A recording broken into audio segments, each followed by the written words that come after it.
Today, I'm going to start taking it apart. I've got to take off the front bumper, take out the headlight, the fender, all of that stuff, and see what is actually broken on this accident over here.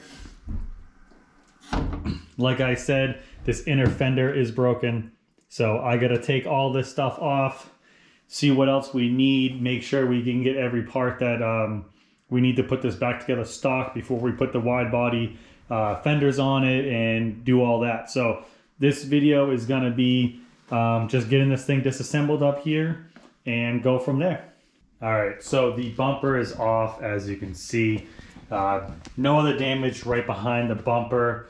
There's not really much up in front of these bumpers. Anyways, the one thing that I did do is I took off the bumper absorber right here. There's only one 10mm bolt right there. It goes up in this, goes up in the reinforcement right there. So I just took that off just to get that out of the way.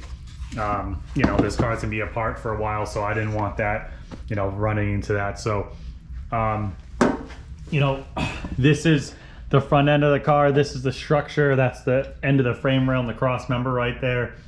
This is your bumper mounting bracket. This is where you can adjust the height of the front bumper to match the hood. If anybody is interested in knowing, you know, how to get that better. So that brings us to the headlight right here. This headlight is actually hitting the hood. You can see that it's chipped the hood right there. This headlight can't even open when the hood is closed.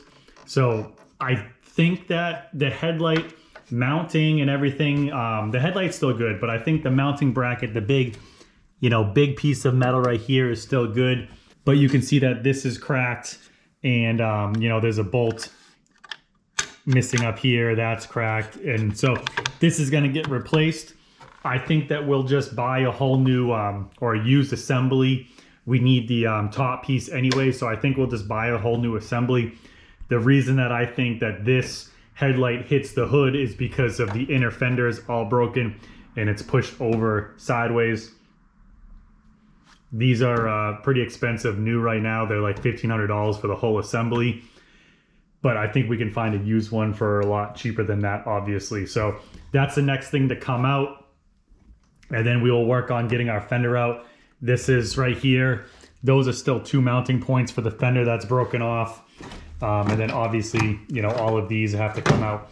So I think that's going to be next. Get this headlight out of the way, get the fender out of the way, and then we can see all the damage on this piece. And pretty much all the damage stuff will be gone. And then it's just going to be taken apart the rest of the car to, you know, have it painted and everything. So I'm going to get going on that. All right, got the fender off here. That, you know, went pretty good. No surprises at all. Most of all these were all broken anyway, so, you know, the fender really just fell off. The fender is a GM fender. Doesn't look like it was replaced. Looks like the original silver fender, so that's always good. We're replacing it anyway, so I guess it doesn't really matter, but just nice to know if it was aftermarket or anything.